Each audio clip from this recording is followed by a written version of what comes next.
বিপদে পড়লে কেমন করে নিজেকে আল্লাহর কাছে সঁপে দিতে হয় আসুন সাইয়েদনা ইব্রাহিম আলাইহিস সালামের জীবনী থেকে জানি। আল্লাহর খলিল ইব্রাহিম আলাইহিস সালাম আমাদের মতো সমাজ ব্যবস্থা পায় নাই। আমরা জন্মের পরে আমাদের কানের ভেতরে আজান দিয়েছে কে?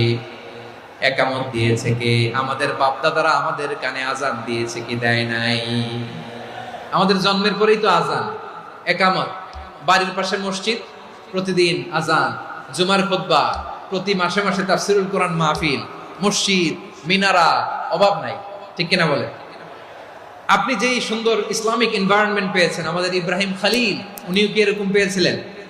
হ্যাঁ, উনি জন্মের পর পরে ওনার কানে আজান দিছে কেউ?